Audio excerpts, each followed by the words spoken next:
আমন্ত্রণ জানাচ্ছি দেশ টিভির নিয়মিত আয়োজন দেশ সন্ধ্যায়। আপনাদের সাথে আছি আমি সুরভি তরণী। আজকে আমরা দেশ সন্ধ্যায় আলোচনা করব রাষ্ট্রপতি পদে রাজনীতিকে বেছে নিল বিএনপি এই প্রসঙ্গে, এবং তার আগে দর্শক আপনাদেরকে একটু তথ্য জানিয়ে রাখতে চাই যে রাষ্ট্রপতি পদে দলের মহাসচিব মির্জা ফখরুল ইসলাম আলমগীরকেই বেছে নিল বিএনপি। আজ দুপুরে সচিবালয়ে জ্যেষ্ঠ নেতাদের সঙ্গে বৈঠকে মির্জা ফখরুল ইসলাম আলমগীরের প্রার্থিতা চূড়ান্ত করেন বিএনপির চেয়ারম্যান ও প্রধানমন্ত্রী তারেক রহমান। আজকে আমরা মূলত এই প্রসঙ্গে কথা বলবো, এবং কথা বলার জন্য আজকে আমাদের সাথে স্টুডিওতে উপস্থিত রয়েছেন সরকার দলীয় সংসদ সদস্য মোস্তাফিজুর রহমান বাবুল এমপি। আপনাকে স্বাগত আজকে আমাদের দেশ সন্ধ্যার আয়োজনে। এবং আমরা চলে যেতে চাই আলোচনায় যে কে হচ্ছেন 23তম রাষ্ট্রপতি। এই নামের তালিকায় বা আলোচনায় যাদের নাম ছিলেন অন্যতম হচ্ছে ডক্টর খন্দকার মোশাররফ হোসেন, ডক্টর আব্দুল মঈন খান, সেলিমা রহমান, এমনকি সাবেক প্রধান উপদেষ্টা ডক্টর মোহাম্মদ ইউনূসের নামও আমরা শুনতে পাচ্ছিলাম। মানবাধিকার কর্মী আইরিন খান ছিলেন, মন্ত্রী পরিষদ সচিব নসিমুল গনি ছিলেন। অনেকের নামে এরকম গুঞ্জন হিসেবে শোনা যাচ্ছিল, কিন্তু সব কিছুর ঊর্ধ্বে গিয়ে রাষ্ট্রপতি পদে একজন সক্রিয় রাজনীতিককে এই যে বিএনপির পক্ষ থেকে মনোনয়ন দেওয়া হলো, এটি কি রাজনৈতিক দলীয় রাজনৈতিক কর্তৃত্বকে আরো শক্তিশালী করার কোনো বার্তা হিসেবে দেখতে পান কিনা আপনি? আগামী 20 তারিখ রাষ্ট্রপতি নির্বাচন অনুষ্ঠিত হবে। ইতিপূর্বে প্রাক্তন রাষ্ট্রপতি পদত্যাগ করেছেন। অস্থায়ী রাষ্ট্রপতি হিসাবে মাননীয় স্পিকার দায়িত্ব পালন করছেন। রাষ্ট্রপতি নির্বাচনের তফসিল দেওয়া হয়েছে এবং যথারীতি আজকে বিএনপি এবং সমমনা দলগুলোর পক্ষ থেকে প্রার্থিতা ঘোষণা করা হয়েছে। প্রার্থিতা ঘোষণা করবার আগে অনেকের নাম নিয়েই নানা মাধ্যমে আলোচনা হয়েছে। আমরাও আলোচনা শুনেছি, আপনারাও আলোচনা শুনেছেন। বিএনপি স্থায়ী কমিটির সভাতে দলীয় প্রধান, আমাদের দলের মাননীয় চেয়ারম্যান, বাংলাদেশের প্রধানমন্ত্রী জনাব তারেক রহমানকে দায়িত্ব দেওয়া হয়েছিল রাষ্ট্রপতি পদে বিএনপি দলীয় প্রার্থী ঘোষণা করবার জন্য।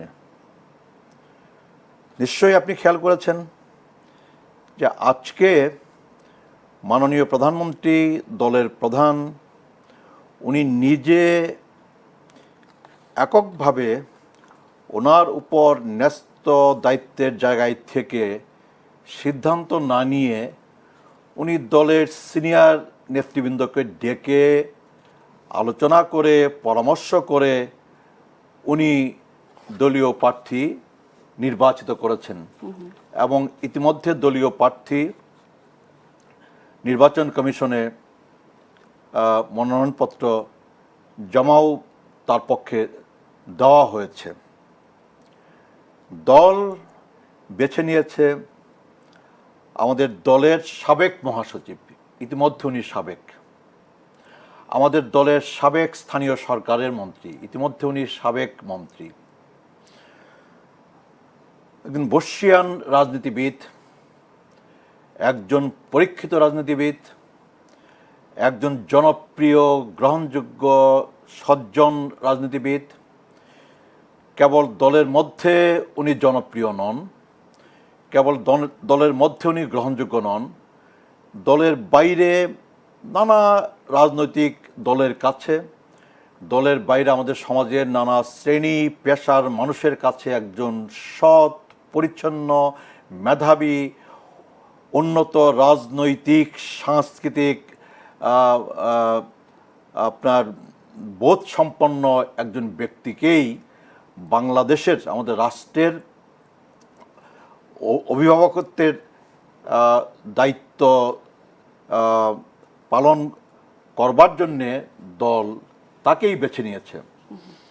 আমি মনে করি এই সিদ্ধান্তের মধ্য দিয়ে কেবল দলীয় বিবেচনাকে প্রাধান্য দেওয়া হয় নাই, দলীয় বিবেচনার বাইরে সারা দেশের মানুষ, তার আগে আমাদের দলের আপনার সারা দেশের কোটি কোটি সদস্য, কর্মী, সমর্থক, তাদের তাদের যে চাওয়া, তাদের যে প্রত্যাশা, এর বাইরে, দলের বাইরে সারা দেশের সাধারণ মানুষের যে চাওয়া, সাধারণ মানুষের যে প্রত্যাশা, আমাদের সমাজের নানা শ্রেণী পেশার নানা শ্রেণী পেশার মানুষ, তাদের যে চাওয়া, তাদের যে প্রত্যাশা, এই সব কিছুকে ধারণ করে, সব কিছুকে বিবেচনায় নিয়ে জনাব তারেক রহমান দলের সিনিয়র নেতৃবৃন্দকে সম্পৃক্ত করে, তাদেরকে পরামর্শ করে, তাদের মতামতকে বিবেচনায় নিয়ে উনি এই চূড়ান্ত সিদ্ধান্তটি গ্রহণ করেছেন। আমি মনে করি এই সিদ্ধান্তটা গ্রহণ করার মধ্য দিয়ে আমাদের দলের ভেতরে সকল পর্যায়ের নেতা কর্মীরা যেমন সন্তুষ্ট হয়েছেন, যেমন তারা তারা তারা সন্তুষ্ট চিত্তে সিদ্ধান্ত গ্রহণ করেছেন। একই সাথে দলের বাইরে আপনার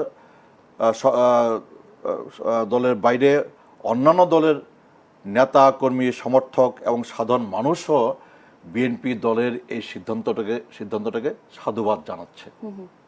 কিন্তু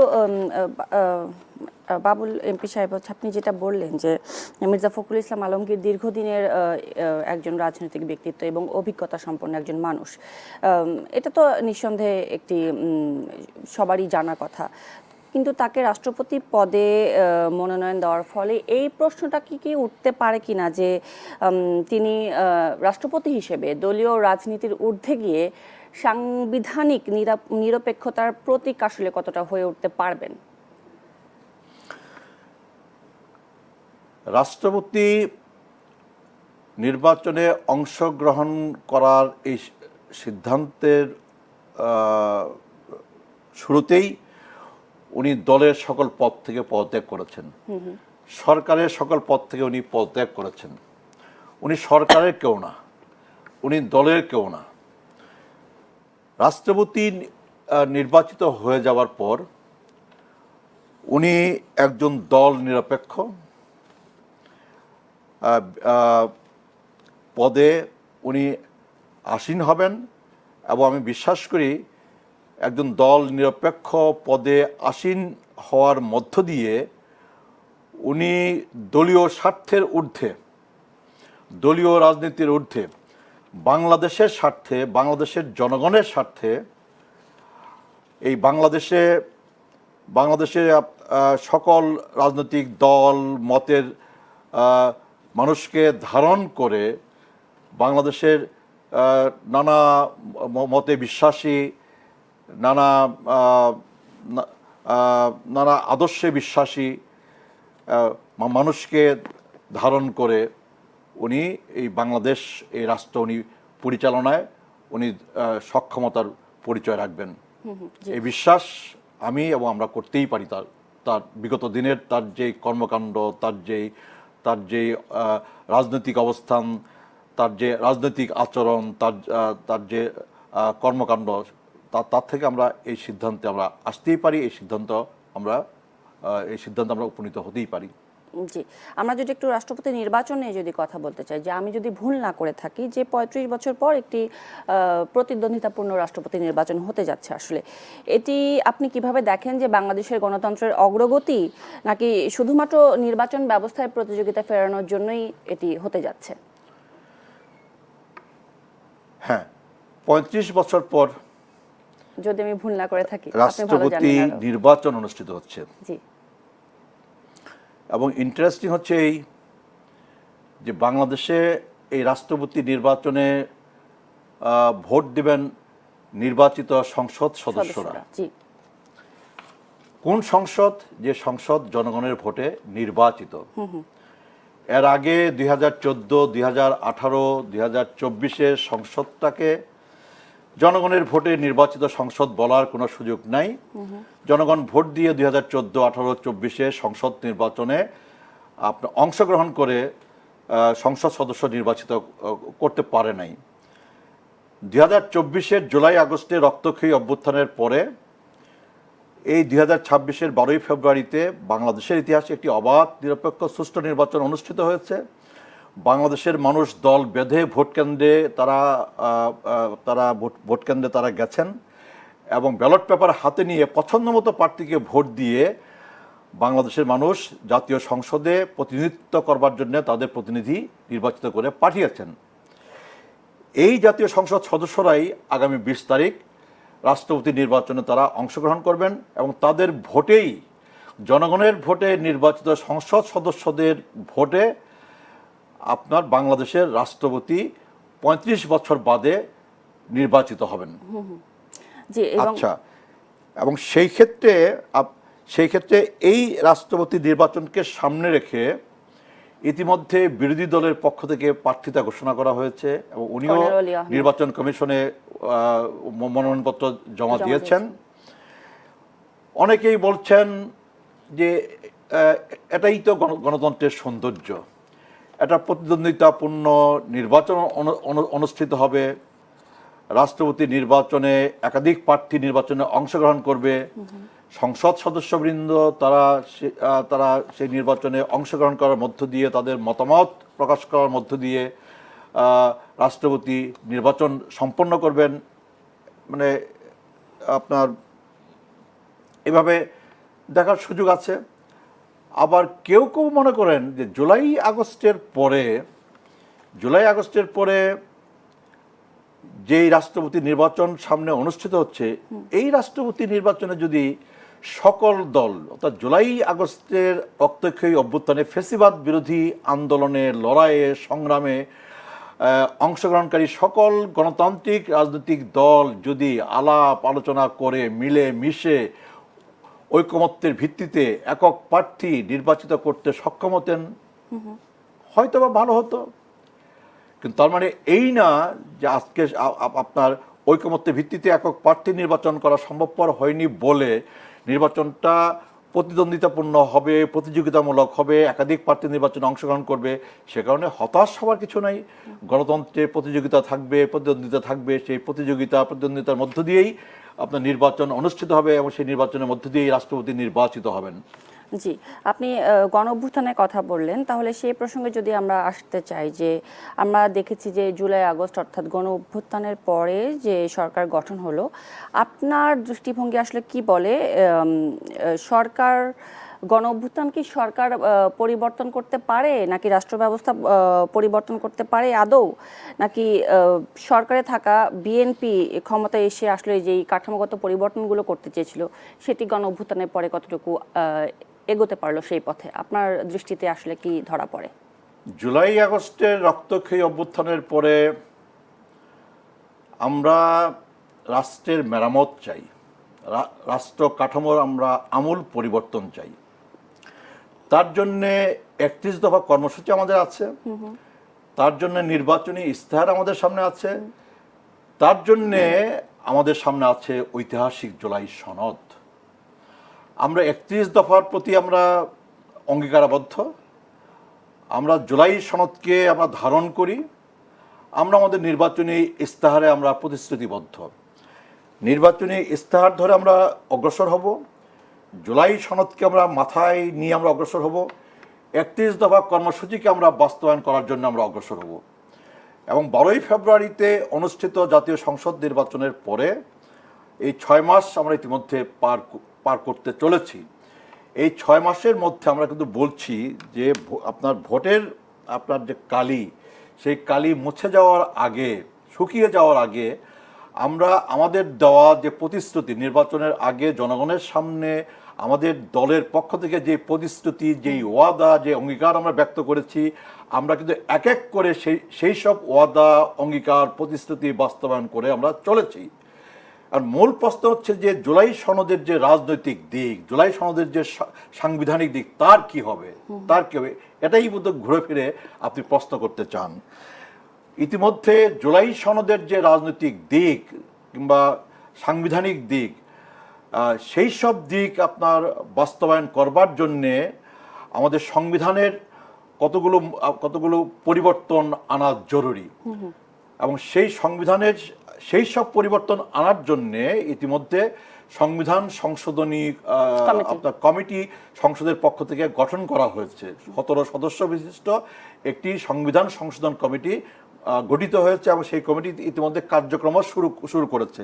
এবং সেই কমিটির কাজ হচ্ছে যে 31 দফার আলোকে, নির্বাচনী ইস্তাহারের আলোকে, জুলাই সনদের আলোকে সংবিধানের যেই সব প্রশ্নে পরিবর্তন, সংযোজন, বিয়োজন করা দরকার, আমাদের আপনার রাষ্ট্রের স্বার্থে, আমাদের গণতন্ত্রের স্বার্থে, আমাদের জনগণের স্বার্থে, সংবিধানের গণতন্ত্রায়নের স্বার্থে, আমরা সেই সব প্রশ্নে এই যে আপনার সংবিধান সংশোধন কমিটিকে আমরা দায়িত্ব দিয়েছি, সংবিধান সংশোধন কমিটি তারা বসে আলাপ আলোচনা করে তারা প্রয়োজনীয় সংশোধনী, সংযোজন, বিয়োজন তারা করবেন, সংসদে বিল আকারে উত্থাপন করবেন, মাননীয় সংসদ সদস্যরা আলাপ আলোচনায় অংশগ্রহণ করবেন। এবং তারা কিন্তু এও বলেছে যেই সব রাজনৈতিক দল, যেসব ব্যক্তি, শ্রেণী, সংগঠনের নেতৃস্থানীয় ব্যক্তিবর্গ, আমাদের সুশীল সমাজ, নাগরিক সমাজ, সাংবাদিক সমাজ যারা আপনার সংসদে নাই, তাদের সাথেও কিন্তু আপনার সংবিধান সংশোধনের জন্য যে কমিটি গঠন করা হয়েছে সেই কমিটি কিন্তু তাদের সাথেও কিন্তু আপনার প্রয়োজনীয়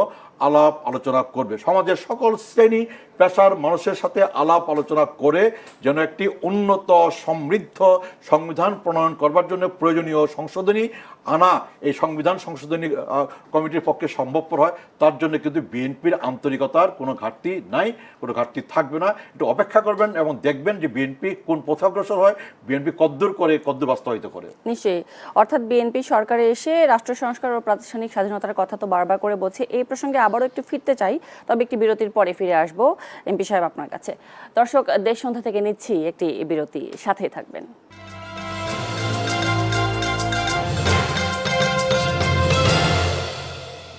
আবারও আমন্ত্রণ জানাচ্ছি দেশ সন্ধ্যায়। আজকে আমরা দেশ সন্ধ্যায় কথা বলছি রাষ্ট্রপতি পদে রাজনীতিকে বেছে নিল বিএনপি এই প্রসঙ্গে, এবং এই পর্যায়ে আমাদের সাথে আলোচনায় যুক্ত হয়েছেন Mujibur Rahman Manju, chairman AB party. আপনাকেও স্বাগত আজকে আমাদের দেশ সন্ধ্যার আয়োজনে। আমরা এতক্ষণ আলোচনা চালিয়ে নিচ্ছিলাম, মোস্তাফিজুর রহমান বাবুল এমপি সাহেব অনেক কথাই বলছিলেন যে রাষ্ট্রপতি পদে মির্জা ফখরুল ইসলামের মনোনয়নপত্র জমা দেওয়া নিয়ে প্রসঙ্গে এবং রাষ্ট্রপতি নির্বাচন প্রসঙ্গেও আমরা বেশ আলাপ আলোচনা করেছি। এবং আপনার পর্যালোচনা একটু জানতে চাই যে রাষ্ট্রপতি পদে একজন সক্রিয় রাজনীতিককে যে মনোনয়ন দেয়া হলো বিএনপির তরফ থেকে, এটিকে আপনি আসলে কিভাবে দেখেন? যে দলীয় রাজনৈতিক কর্তৃত্বকে কি আরো শক্তিশালী করতে চাচ্ছে কিনা বিএনপি সরকার? ধন্যবাদ আপনাকে। আমরা প্রথম থেকেই কিন্তু এই পরামর্শটা বা এটা দাবি জানিয়ে আসছিলাম যে রাষ্ট্রপতি পদে আমরা অতীতে যেটা দেখেছি যে রাজনৈতিক আর অরাজনৈতিক লোকদেরকে দিলে কি সুবিধা অসুবিধা। প্রথম কথা হচ্ছে যদি এমন কাউকে দেয়া যায় যিনি সকলের কাছে গ্রহণযোগ্য বা নির্দলীয়, তাহলে একটা ভালো হয়, যেহেতু এটা রাষ্ট্রের প্রধানতম পদ। আবার যদি রাজনৈতিক ধীসম্পন্ন, প্রজ্ঞাসম্পন্ন কাউকে দেয়া যায় যিনি হয়তো কোনো দলেরই হবেন, কিন্তু ওই পদটাতে গিয়ে উনি হয়তো নির্দলীয়ভাবে উনি সকলকে সমানভাবে দেখবেন, সেই হিসাবে আমাদের ব্যক্তিগতভাবে আমি মির্জা ফখরুল ইসলাম সাহেবের নিয়োগে আমি ওনাকে মনোনয়ন দেওয়াতে আমি খুবই খুশি। আমার কাছে মনে হচ্ছে এটা বেস্ট চয়েস বিএনপির জন্য, বিএনপির দিক থেকে। কারণ উনি দীর্ঘ সময়ে নানা প্রতিবন্ধকতা মারিয়ে রাজনীতি করেছেন। আপনি জানেন যে বিগত 17 বছরে উনি বেশ কয়েকবার জেলে গিয়েছেন, অসুস্থতা নিয়েও রাজপথে সক্রিয় ছিলেন, এবং একজন সজ্জন রাজনীতিবিদ হিসেবে ওনার ইতিমধ্যেই সকলের কাছে একটা গ্রহণযোগ্যতা তৈরি হয়েছে। তো এখন যে জায়গাটা দাঁড়িয়েছে, আমরা আশা করেছিলাম যে সরকারি দল যদি এরকম একটা উদ্যোগ নিত যে আসেন আমরা সরকারি দল বিরোধী দল সবাই মিলে একজন গ্রহণযোগ্য কাউকে আমরা রাষ্ট্রপতি করি, এই ডায়লগটা শুরু হলে হয়তোবা বিরোধী দলের পক্ষ থেকে আমরা যে প্রার্থী দিয়েছি সেরকম প্রার্থী দেওয়া নাও হতে পারতো। কিন্তু সরকারি দলকে আমরা যেটা দেখেছি যে ওনারা ওনারা একটু কনফিউশনে ছিলেন কাকে করবেন। ইতিমধ্যে আমরা নানা ধরনের গুঞ্জনও শুনেছি, ডক্টর মোহাম্মদ ইউনূসের নামও শোনা গেছে, তারপরে হচ্ছে মানবাধিকার কর্মী আরিয়ান খানের নামও নানা ধরনের নামও এসেছে। তো যার কারণে দেখা গেছে যে বিরোধী দলের পক্ষ থেকে আমরা একজনকে প্রার্থী করেছি। এটা একটা গণতান্ত্রিক সৌন্দর্যেরও ব্যাপার। আর হয়তো এমনও হতে পারে যে আমরা যেহেতু একজন রাজনৈতিক নেতাকে প্রপোজ করেছি, বিএনপিও এটাকে চিন্তা করেছে যে তাহলে আমাদেরকেও তো এই ধরনের এই প্রোফাইলেরই একজন ভালো লোক বা আরও বেস্ট লোক আমাদেরকে দিতে হবে। সেই হিসাবে আমি মনে করি মির্জা ফখরুল ইসলাম আলমগীর সাহেব এটা বেস্ট চয়েস, এবং আমি মনে করি উনি এমন একজন রাজনীতিবিদ যার প্রতি দলের কারোই তেমন কোনো বিভেদ নাই, পাশাপাশি অপোজিশনেও এক ধরনের ওনার প্রতি একটা গ্রহণযোগ্যতা আছে। আর ওনার জীবনের যেই গতিময়তা, যে দেখেন আমার মনে হয় না যে ইতিহাসে এরকম হয়েছে কিনা। উনি কিন্তু একটা পৌরসভার, একদম মফস্বলের একটা পৌরসভার মেয়র ছিলেন বা প্রশাসক ছিলেন, সেখান থেকে উঠে এসেছেন। উনি একজন শিক্ষক এবং উনি বলা যায় যে তার রাজনীতির জীবনে তেমন কোনো দুর্নীতি বা স্বজনপ্রীতি বা ওনার সম্পর্কে তেমন কোনো খারাপ ইয়ে নাই। হয়তো রাজনৈতিক কারণে কোনো কোনো বক্তব্য ওনার কাছে আমাদের পছন্দ হতে পারে, নাও হতে পারে, বা ওনার অনেক রাজনৈতিক সমালোচনা আমরা করি এবং হয়তো ভবিষ্যতেও করবো, সেটা আলাদা জিনিস। কিন্তু রাজনীতির জায়গা থেকে আমি দেখেছি ওনাকে সবসময় একজন প্রাজ্ঞ, মানে ভদ্র জনচরিত, এবং আমি যেটা মনে করব যে একজন উদার মানুষ হিসেবে ওনাকে পেয়েছি।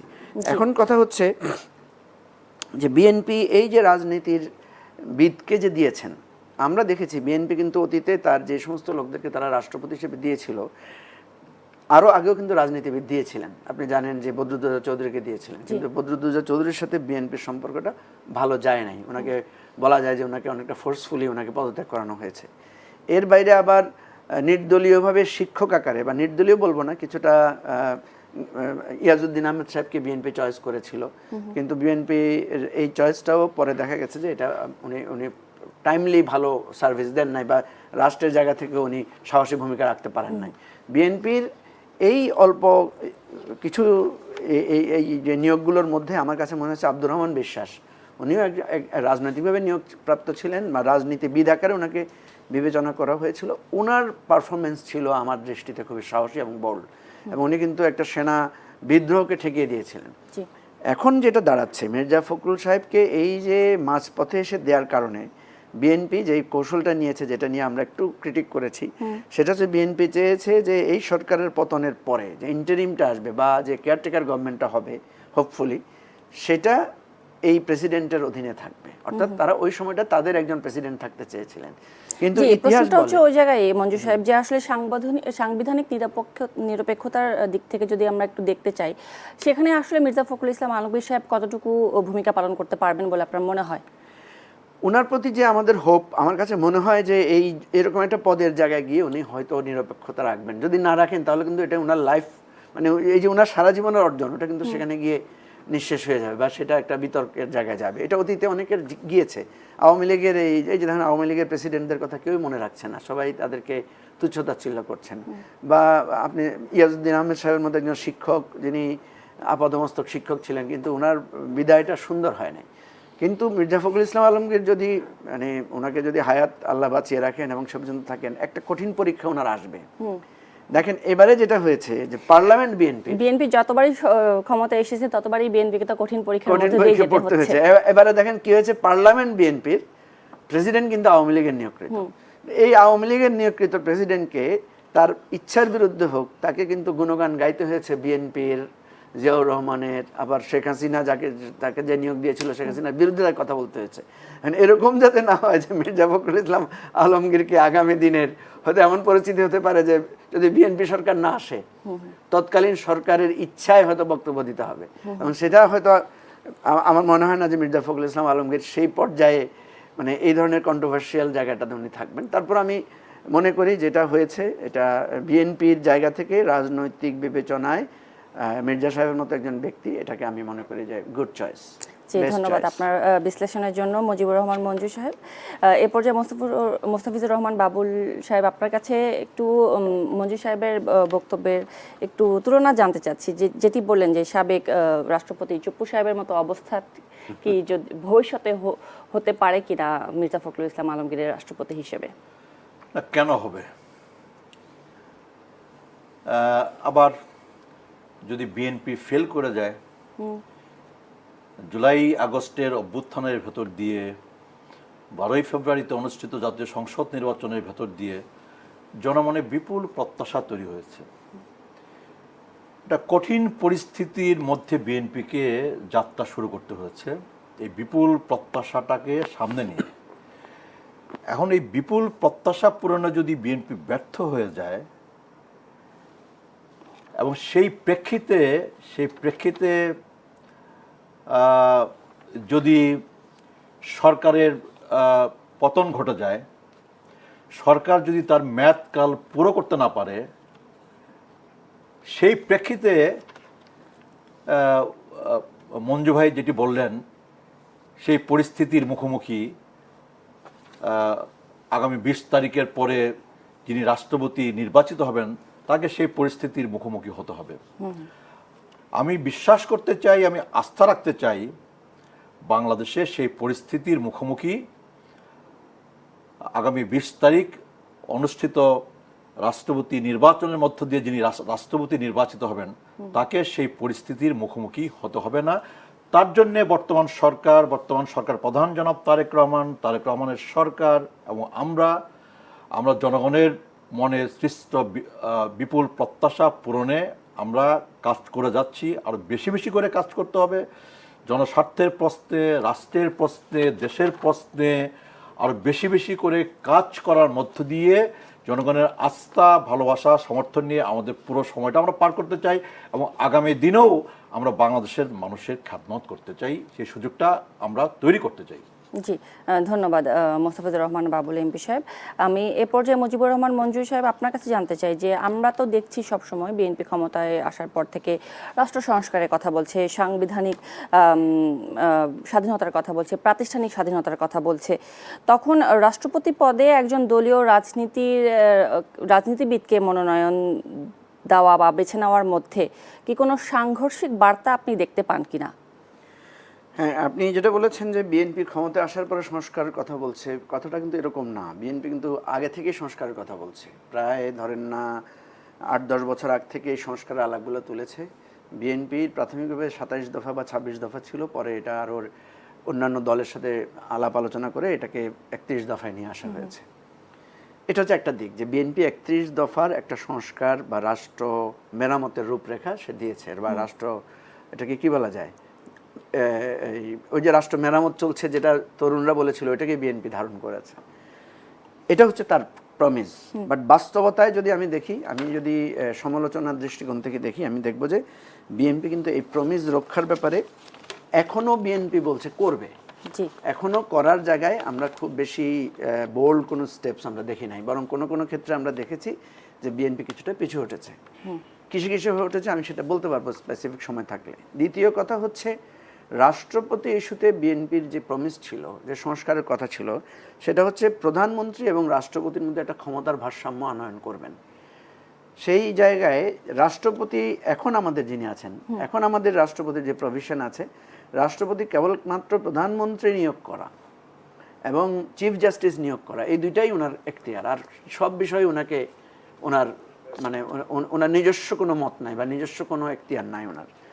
এখানে যে আলোচনাটা হয়েছিল যে আরও কয়েকটা ইস্যুতে রাষ্ট্রপতিকে এখতিয়ার দেওয়া যায় কিনা, যেমন আমরা যে কথাগুলো বলেছি যে পিএসসি নিয়োগে রাষ্ট্রপতিকে ইনভলভ করা যায় কিনা, তারপরে আপনার এই যে সেনা প্রধান নিয়োগে রাষ্ট্রপতির অন্তর্ভুক্ত করা যায় কিনা, বাংলাদেশ ব্যাংকের গভর্নর নিয়োগে করা যায় কিনা, এইভাবে রাষ্ট্রপতিকে কিছু ক্ষমতা দেয়া এবং রাষ্ট্রপতির যে কোনো বিল বা যে কোনো কিছু যদি উনি ফেরত পাঠাতে চান ফেরত পাঠাতে পারবেন। এই ধরনের চেকস অ্যান্ড ব্যালেন্সে আমরা চেয়েছি এই ধরনের করা যায় কিনা। তো বিএনপি এখন যাকে রাষ্ট্রপতি হিসেবে বেছে নিয়েছে, আমি মনে করি ওনাকে কিছু পাওয়ার ডেলিগেশন, কিছু শেয়ারিং কিন্তু করতে পারে, যেহেতু উনি দলেরই একজন সিনিয়র নেতা। দ্বিতীয়ত হচ্ছে ওনার যেহেতু একটা সকলের কাছে গ্রহণযোগ্যতা আছে, সুতরাং আমি মনে করি এই সংস্কারের রাষ্ট্রপতি এবং প্রধানমন্ত্রীর ক্ষমতার ভারসাম্যের যে প্রতিশ্রুতিটা বিএনপি দিয়েছে, এটা বিএনপি পালন করা উচিত। এখন যদি বিএনপি পালন না করে তাহলে কিন্তু সেটা খুবই মনে হবে যে বিএনপি তার নিজের লোকদেরকে সে বিশ্বাস করছে না। বিষয়টা অনেকটা এরকম। আমরা কিন্তু বদরুদ্দোজা চৌধুরী সাহেবের সাথে যে ক্ল্যাশটা দেখেছি, ইভেন সাত্তার সাহেব যখন প্রেসিডেন্ট ছিলেন, সাত্তার সাহেবের সাথে যে ক্ল্যাশটা দেখেছি, তো সেই জায়গায় কিন্তু ইভেন আপনি যদি বলেন ইয়াজউদ্দিন আহমেদ সাহেব যখন প্রেসিডেন্ট ছিলেন এবং তিনি যখন একই সাথে দুইটা দায়িত্ব গ্রহণ করেছেন, মানে উনি রাষ্ট্রপতিও এবং অ্যাকর্ডিংলি উনি কিন্তু চিফ অ্যাডভাইজারও, এইরকম জায়গায় আমরা তখন দেখতাম যে এই ধরনের প্রচার ছিল যে বিএনপির পক্ষ থেকে বা হাওয়া ভবনের পক্ষ থেকে বারবার ওখানে ইনস্ট্রাকশন পাঠানো হচ্ছে, উনি ইনস্ট্রাকশন ফলো করে কাজ করছেন। এই ধরনের অনেকগুলো অপ্রীতিকর ইস্যু ছিল। তো আমি যেটা মনে করি যে বিএনপি যদি তার 31 দফা সংস্কারটা করে, এবং আমরা যেটা বলেছি জুলাই সনদ বাস্তবায়নে বিএনপি যে নোট অফ ডিসেন্টগুলো দিয়েছে, সেগুলো যদি বিএনপি জনগণের স্বার্থে চিন্তা করে সেগুলো উইথড্র করে এই টোটাল জায়গাটায় বিএনপি যদি একটা সমঝোতার জায়গায় আসে, বিএনপির গ্রহণযোগ্যতাও বেশি হবে, বিএনপির গণতান্ত্রিক যে অঙ্গীকার অভিযাত্রা সেটাও খুবই সাস্টেইনেবল হবে, এবং আমি যেটা মনে করি যে বিএনপির যে ইমেজটা ছিল, যে বিএনপি যে একটা সেন্ট্রিস্ট দল, বা সে নিজেকে দাবি করে যে সে সেন্ট্রিস্ট বা সেন্টার টু রাইট, তাহলে সেই জায়গাটায় আমি মনে করি যে মানুষের মধ্যে এটা একটা বিশ্বস্ততা জায়গা আসবে। কিন্তু বিএনপির যে পথ চলা আমরা দেখতে পাচ্ছি, যেমন ধরেন এ পর্যন্ত বিএনপি যতগুলো নিয়োগ দিয়েছে, বিএনপির প্রমিসের সাথে এটার মিল নাই। বিএনপি প্রমিস করেছিল যে এই সমস্ত রাষ্ট্রায়ত্ত বা কর্পোরেশনগুলোতে সে এক ধরনের নির্দলীয় লোক দিবে বা মেধাবী বাছাইকৃত যোগ্য লোকদেরকে দিবে, কিন্তু এখানে আমরা দেখতে পাচ্ছি দলীয় লোকদেরকে নিয়োগ দিয়েছে। বিশ্ববিদ্যালয়গুলোতে দলীয় লোক নিয়োগ দিয়েছে। এখন আওয়ামী লীগও দলীয় লোক নিয়োগ দিয়েছে, বিএনপিও নিয়োগ দিয়েছে, তাহলে পার্থক্যটা কোথায়? আপনি যদি বলেন, আমি বরং ইন্টারিম সময় আমি দেখেছি যে তারা কিন্তু বিভিন্ন দলের লোকদেরকে নিয়োগ দিয়েছে, দলীয় চিন্তার লোকদেরকে নিয়োগ অর্থাৎ আমরা দেখতে পাচ্ছি ঘুরে ফিরে সেই প্রচলিত দলীয় রাজনৈতিক ধারায় অব্যাহত রয়ে গেছে। এটা ক্ষমতায় বসলে সবাই মনে করে যে আমি তো ক্ষমতা শেয়ার করব না, আমি তাহলে আমি কর্তৃত্ব কিভাবে চালাবো। এই কর্তৃত্ববাদী চিন্তা থেকে কিন্তু চরম কর্তৃত্ববাদের জন্ম হয়, যেটা ফ্যাসিবাদের দিকে ধাওয়া মানে নিয়ে যায় নিজেদেরকে। বিএনপি কিন্তু এই জায়গাটায় মানে যদি ভুল করে তাহলে দুটো জিনিস হবে, সেটা হচ্ছে পাবলিকলি বিএনপিকে মানুষ মনে করবে, হায় বিএনপির উপর আমরা এত আশা করেছিলাম, এত মজলুম একটা দল, এত গুম খুম শিকার হয়েছে। দেখেন বিএনপি কিন্তু গুম কমিশন নিয়ে এক ধরনের, মানবাধিকার কমিশন নিয়ে এক ধরনের এই প্রসেসে গিয়েছে, এটা কিন্তু মানুষ পছন্দ করে নাই। বিরোধী দল তো এটাকে আমরা সিরিয়াসলি অপোজ করেছি। সো আমি যেটা মনে করি যে বিএনপি যে এই কর্তৃত্ববাদিতার জায়গা থেকে ভাবছে, এটা থেকে যদি বিএনপি সরে আসে, বিএনপিরও লাভ হবে, আমাদের দেশেরও লাভ হবে, দেশও একটা মানে নতুন চিন্তার জায়গায় যেতে পারবে, গণতন্ত্রের একটা শক্ত ভিতের দিকে আমরা যেতে পারবো। আদার দেন সেম বিএনপি কর্তৃত্ববাদিতার দিকে যাবে, আমরা অভিযোগ তুলব জনগণের কাছে। বিএনপি যদি একদিকে সুশাসনও দিতে না পারে, আপনি জানেন যে এখন গ্যাস বিদ্যুতের সংকট নিয়ে বিএনপি কিন্তু যে কোনো কারণে হোক সমালোচনার মধ্যে আছে, সেখানে যৌক্তিকতা বাস্তবতা অনেক কিছু হয়তো আছে, কিন্তু জনগণ কিন্তু অত কিছু বুঝবে না। জনগণ চিন্তা করবে যে সংস্কারও হলো না, আবার আমরা আমাদের বিদ্যুৎ গ্যাস আইন শৃঙ্খলা পরিস্থিতি ভালো পাচ্ছি না। সো ওভারঅল সে কিন্তু বিএনপিকে রিজেক্ট করবে। যদিও মাত্র 6 মাস যাচ্ছে, এটা সত্য, কিন্তু 6 মাস তো আপনি একদিনও তো একটা দিন, মানুষ তো একদিনও আপনাকে বিবেচনা করবে। সেই জায়গা থেকে আমরা চাই যে বিএনপির হয়তো রিফর্মের জায়গাটাতে বিএনপি আরো সিনসিয়ার হবে, এটা আমাদের প্রত্যাশা। জি, ধন্যবাদ আপনাকে মঞ্জু সাহেব। এ পর্যায়ে মোস্তাফিজুর রহমান বাবুল এমপি সাহেব, আপনার কাছে একটু জানতে চাই যে যেটি মঞ্জু সাহেব বলছিলেন যে ঘুরে ফিরে যে দলীয় রাজনীতির ধারাই আমরা অব্যাহত আছে, এটাই দেখতে পাচ্ছি আমরা। এই প্রসঙ্গে একটু আপনার ব্যাখ্যা শুনতে চাই, তবে একটি বিরতির পরে ফিরতে চাই আপনাদের দুজনের কাছেই। দর্শক, দেশ সন্ধ্যা থেকে নিচ্ছি আরেকটি বিরতি, সাথেই থাকবেন।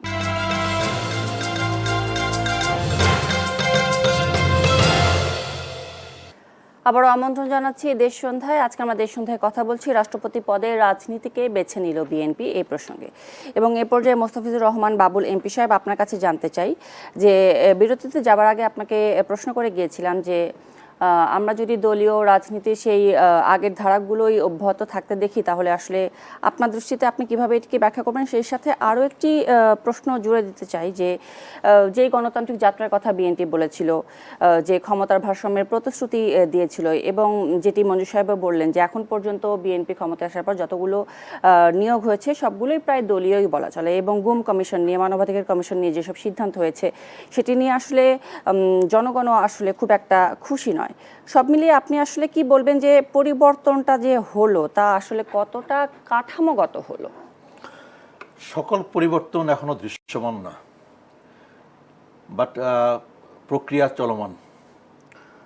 আমাদের সংসদ কার্যকর, জনগণের সংসদে সংবিধান সংশোধন করবার জন্য কমিটি গঠিত হয়েছে, কমিটি ইতিমধ্যে তার কার্যক্রম শুরু করেছে। অনেক কিছু করবার বাকি আছে, জুলাই সনদের বাস্তবায়ন বাকি আছে, আমাদের 31 দফা কর্মসূচির যে রাজনৈতিক দিক, সাংবিধানিক দিক, সেটি বাস্তবায়ন করবার বাকি আছে। আমরা এই সংবিধান সংশোধন কমিটি দিয়ে সংসদে বসে আমরা আলাপ আলোচনা করে সংসদের ভেতরে এবং সংসদের বাইরে, মঞ্জু ভাই সংসদের বাইরে আছেন, উনি সংসদে নাই, তো সংসদ কমিটি গঠন করেছে।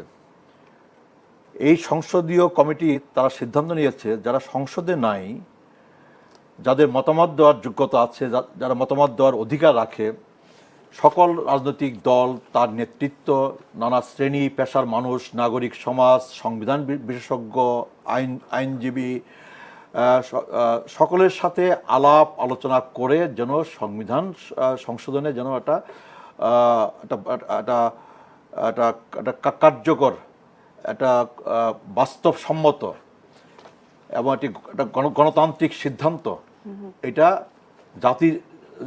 জাতির স্বার্থে গ্রহণ করা সম্ভবপর হয়, তার জন্যে উদ্যোগ, তার জন্য কাজ কিন্তু চলমান। এখন আমরা যারা দল করি, বাংলাদেশে তো অন্তর্বর্তী সরকার তো ক্ষমতায় নাই, কেয়ারটেকার গভর্নমেন্ট বাংলাদেশ আপনার সরকার পরিচালনা করছে না। বাংলাদেশে একটি নির্বাচিত সরকার দেশ পরিচালনা করছে, সরকার পরিচালনা করছে। অ্যান্ড কেয়ারটেকার গভর্নমেন্টের সময় যারা বিশ্ববিদ্যালয়ে ভিসি হয়েছেন, কেয়ারটেকার গভর্নমেন্টের সময় যারা বিভিন্ন সাংবিধানিক প্রতিষ্ঠানে দায়িত্ব পালন করবার সুযোগ পেয়েছেন, কেয়ারটেকার গভর্নমেন্টের সময় যারা নানা স্বায়ত্তশাসিত আপনার প্রতিষ্ঠানে যারা আপনার দায়িত্ব পালন করেছেন, তারা নির্বাচিত সরকারের শাসন আমলে আপনার ওইসব ব্যক্তিরা বিভিন্ন প্রতিষ্ঠানে দায়িত্ব পালন করবেন, করে যাবেন, এটি আশা করা সঙ্গত না। আপনি দেখবেন যে বিশ্ববিদ্যালয়গুলোতে যাদেরকে নির্বাচিত সরকারের পক্ষ থেকে ভিসি হিসাবে মনোনয়ন দেওয়া হয়েছে, সাংবিধানিক প্রতিষ্ঠানে যাদেরকে মনোনয়ন দেওয়া হয়েছে, স্বায়ত্তশাসিত প্রতিষ্ঠান পরিচালনা করবার জন্য যাদেরকে মনোনীত করা হয়েছে, যোগ্যতার বিচারে, দক্ষতার বিচারে, মেধার বিচারে, সততার বিচারে আপনার এরা কতটা উপযুক্ত সেটি আপনি দেখবেন, সেটি আপনাকে দেখতে হবে। তো আমরা যারা দল করি কিংবা যারা বিভিন্ন স্বায়ত্তশাসিত প্রতিষ্ঠানে যারা আপনার দায়িত্ব পেয়েছে এই সরকারের আমলে, আপনার সেটি কিন্তু আপনার সরকারি নিয়ম নীতি এটাকে অনুসরণ করেই কিন্তু এই দায়িত্বগুলো কিন্তু আপনার দেওয়া হয়েছে। এরা কারা? এরা ঢাকা বিশ্ববিদ্যালয়ের ছাত্র, রাজশাহী বিশ্ববিদ্যালয়ের ছাত্র, মেধাবী ছাত্র, এটা এদের সকলেরই একটা একাডেমিক ব্যাকগ্রাউন্ড আছে। তো দলীয় রাজনীতি করাটা কি অপরাধ হয়ে গেল? যদি এরা দলীয় রাজনীতি না করতো, যদি ঢাকা বিশ্ববিদ্যালয় থেকে বের হয়ে বিসিএস পরীক্ষায় যদি এরা অংশগ্রহণ করতো, যদি ঢাকা বিশ্ববিদ্যালয় থেকে বের হয়ে যদি স্বায়ত্তশাসিত প্রতিষ্ঠানে যদি এরা কর্মজীবন শুরু করতো, তাহলে ওরা ওদের নিজেদের যোগ্যতা বলে, মেধা বলে ওরা কিন্তু সংশ্লিষ্ট স্বায়ত্তশাসিত প্রতিষ্ঠানের কিন্তু আর শীর্ষ পর্যায়ে কিন্তু দায়িত্ব পালনে কিন্তু সক্ষমতা অর্জন করতো। এখন আমরা দেখব হচ্ছে যারা বিশ্ববিদ্যালয়ের দায়িত্বে আছেন, যারা সাংবিধানিক পদে যারা দায়িত্বে আছেন, বাংলাদেশ ব্যাংকের যিনি দায়িত্ব পালন করছেন, স্বায়ত্তশাসিত প্রতিষ্ঠানে যাদেরকে দায়িত্ব দেওয়া হয়েছে, তারা দক্ষতার সাথে, সততার সাথে, যোগ্যতার সাথে দায়িত্ব পালনে কতটা সক্ষম সেটি হচ্ছে আপনাকে দেখতে হবে, আমাকে দেখতে হবে, মঞ্জু ভাইকে দেখতে হবে এবং আমাদের মাননীয় প্রধানমন্ত্রী জনাব তারেক রহমানকে দেখতে হবে। আমি বিশ্বাস করি মাননীয় প্রধানমন্ত্রী যদি দেখেন, যেমন ধরেন এটা তো খুবই আলোচিত হচ্ছে যে 6 মাস উনি দেখছেন, সামনে 17 তারিখ 6 মাস পুরা হবে, এই 6 মাসের আমলনামা উনি সামনে নিয়ে বসবেন। আমাদের মন্ত্রী পরিষদের সদস্যরা এই 6 মাসে কার কি পারফরমেন্স, আমাদের এমপিরা কে কোথায় কি করলেন, আমাদের দলের নেতারা জেলা পর্যায়ে, উপজেলা পর্যায়ে কে কতটা সততার সাথে দায়িত্ব পালন করলেন জনগণের স্বার্থে, এই পুরো আমলনামা নিয়েই কিন্তু উনি 6 মাসের মাথায় গিয়ে কিন্তু উনি বসবেন, আমি বিশ্বাস করি। এবং সেই আমলনামা যাচাই বাছাই করে কে থাকবেন, কে থাকবেন না, কে আপনার কন্টিনিউ করবেন, কে কন্টিনিউ করবেন না, সেটা কিন্তু দেখার সুযোগ আপনার, আমাদের সবার কিন্তু হবে। একই সাথে আপনার ওই যে বললাম যে আমাদের গুম কমিশন আপনার গঠনটা হয় নাই, মানব অধিকার কমিশনটা গঠনটা হয় নাই, বিচার ব্যবস্থার জন্যে স্বাধীন আপনার কি বলে সচিবালয় এখনো প্রতিষ্ঠিত হয় নাই, সাংবিধানিক পদে নিয়োগের আপনার নীতিমালা এখনো সকল ক্ষেত্রে প্রণীত হয় নাই, রাষ্ট্রপতি এবং প্রধানমন্ত্রীর ক্ষমতার ভারসাম্য এখনো আপনার আনয়ন করা হয় নাই। এই সব কিছুই কিন্তু আপনার জুলাই সনদে কিন্তু আপনার বলা আছে, 31 দফা কর্মসূচিতে বলা আছে যে 31 দফার পার্ট মঞ্জু ভাই নিজেও, জুলাই সনদের পার্ট উনি নিজেও। আমরা বিএনপি আমরা জুলাই সনদের পুরোটাতে আমরা একমত হই নাই। আমরা আপনার জুলাই সনদে আমাদের অনেক নোট অফ ডিসেন্ট আছে। মঞ্জু ভাই যেটা আশা করেছেন যে আমরা আমাদের নোট অফ ডিসেন্টটা প্রত্যাহার করে নিতে পারি কিনা, আমরা প্রত্যাহার করে নিতেও রাজি আছি অনেক ক্ষেত্রে, সংবিধান সংশোধন করবার জন্য যে কমিটি গঠন করা হয়েছে সেই কমিটি এও বলেছে, আমাদের নেতা জনাব সালাউদ্দিন আহমেদ এও বলেছে যে আমরা সংবিধান সংশোধন কমিটিতে আমরা এও আলোচনা করতে রাজি আছি যেসব প্রশ্ন আমরা ভিন্ন মত দিয়েছিলাম সেই সব প্রশ্ন নিয়ে আমরা আলোচনা করতে রাজি আছি কমিটির ভেতরে, সংসদের ভেতরে, বাইরে। এবং যদি আমরা তাগিদ অনুভব করি, প্রয়োজন অনুভব করি দেশের স্বার্থে, গণতন্ত্রের স্বার্থে, জনগণের সাথে, এবং আমরা আমাদের নোট অফ ডিসেন্ট অনেক ক্ষেত্রে প্রত্যাহার করে নিয়ে আমরা সকল দলের সাথে আমরা একমত হয়ে আমরা একটা উন্নত, একটি গণতান্ত্রিক, একটি আধুনিক, একটা সময়োপযোগী, যুগোপযোগী একটি সংবিধান আমরা তৈরি করতে চাই মানুষের মনোজগতের যে আকাঙ্ক্ষা, সেই আকাঙ্ক্ষাটাকে সম্মান দেখিয়ে। কাজেই তার জন্য একটু অপেক্ষা করি। মঞ্জু ভাই নিজে বলেছেন মাত্র 6 মাস গেল, অনেক সমস্যা, অনেক সংকট নিয়ে আমরা আমরা আমরা আমরা আপনার সরকার পরিচালনা করছি, আমরা আপনার সরকার পরিচালনা করবার চেষ্টা করছি। নানা সমস্যায় আমরা আক্রান্ত হচ্ছি, বিদ্যুৎ সমস্যা, জ্বালানি সমস্যা, যুদ্ধ পরিস্থিতি, আমাদের আপনার বাজার সমস্যা, আমাদের আইন শৃঙ্খলা নিয়ে সমস্যা আছে, নিরাপত্তার সমস্যা আছে, অনেক সমস্যা নিয়েই তো আমরা যাত্রা শুরু করেছি। এই সমস্যাগুলো এটা আমাদের উত্তরাধিকার সূত্রে আমাদের পেয়ে যাওয়া। বাট মানুষ, মঞ্জু ভাই যেটা বললেন আমি একমত, মানুষ কিন্তু আপনার খুব বেশি দিন কিন্তু আপনার ওই 17 বছরের যে আপনার ধারাবাহিকতায় আমাদের প্রাপ্ত যে আমাদের একটা ভঙ্গুর অর্থনীতি, একটা ভঙ্গুর সমাজ, ভঙ্গুর ব্যবসা বাণিজ্য, আপনার এইসব আপনার ভঙ্গুর বাজার ব্যবস্থা, মানুষ আমাদের পক্ষে ম্যান্ডেট দিয়েছে, রায় দিয়েছে, আমাদেরকে একটা নির্দিষ্ট সময়ও দিবে, অপেক্ষা করবে, কিন্তু খুব বেশি দিন কিন্তু মানুষ আপনার অপেক্ষা করবে না।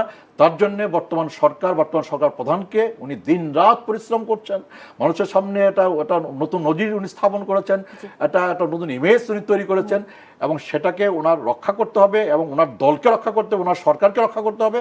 মানুষের জীবনে আপনার যে নানাবিধ জটিল সমস্যা, যে সমস্যাগুলো মানুষকে প্রতিদিন আপনার স্পর্শ করছে, মানুষকে কষ্ট দিচ্ছে, সেই সব সমস্যার সমাধান করবার জন্য কোত্থেকে আপনার জ্বালানি পাওয়া যাবে, কি করে উনি আপনার বিদ্যুতের লোডশেডিংয়ে আপনার কমাতে পারবেন, কি করে উনি গ্যাস সংকট সমাধান করতে পারবেন, কি করে বন্ধ কলকারখানা উনি চালু করতে পারবেন, কি করে আপনার ব্যাংকিং খাতে শৃঙ্খলা ফিরিয়ে আনতে পারবেন, কি করে সমাজের নিরাপত্তা, শান্তি, শৃঙ্খলা ফিরিয়ে আনতে পারবেন, তার জন্য ওনাকে আরো অনেক অনেক বেশি করে কাজ করতে হবে। এবং এইসব কাজ করার মধ্য দিয়ে কেবলমাত্র উনি জনগণের আস্থা, ভালোবাসা, সমর্থন নিয়ে আরো অনেক দিন ধরে শহীদ প্রেসিডেন্ট জিয়াউর রহমানের যোগ্য সন্তান হিসেবে, বেগম খালেদা জিয়ার যোগ্য সন্তান হিসেবে উনি টিকে থাকবেন মানুষের অন্তরে। জি এমপি সাহেব, ধন্যবাদ আপনাকে। এই পর্যায়ে মুজিবুর রহমান মঞ্জু, আপনার কাছে জানতে চাই যে বিএনপি সরকারের 6 মাস এখনো হয়নি, তো এই 6 মাসের মধ্যে যদি আমরা দেখি যে কয়টি রাজনৈতিক সিদ্ধান্ত বা রাজনীতির ময়দানে যেভাবে বিএনপি সিদ্ধান্তগুলো নিয়েছে, তা আসলে দলীয় সরকার বনাম রাষ্ট্রীয় প্রতিষ্ঠান, এই সীমারেখাকে নিয়ে বিতর্ক তৈরি বা বিতর্ক সৃষ্টি করে কিনা, আপনার দৃষ্টিতে কি মনে হয়? হ্যাঁ, মোস্তাফিজুর রহমান বাবুল ভাই বেশ ভালো আশাবাদের কিছু কথা বলেছেন। আমি যেটা বলতে চাই, দেখেন, এই যে জুলাই সনদ, এটা আসলো কোত্থেকে? এই জুলাই সনদটা তৈরি হয়েছে কিন্তু সকল রাজনৈতিক দলের নানা ইনপুট আমরা এখানে দিয়েছি। আপনার মনে থাকার কথা যে একটা সংস্কার প্রস্তাব আহ্বান করেছিলেন ইন্টারিম গভর্নমেন্ট সব দল থেকে। আমরা প্রত্যেকেই শত শত পৃষ্ঠার সংস্কার প্রস্তাব জমা দিয়েছি, বিএনপি সবচেয়ে বেশি দিয়েছে। বিএনপির সংস্কার প্রস্তাবনা ছিল খুবই ইন ডিটেইল, কারণ বিএনপির একটা রিসার্চ সেল আছে, বিএনপি অনেক আগ থেকে এটা নিয়ে কাজ করছে।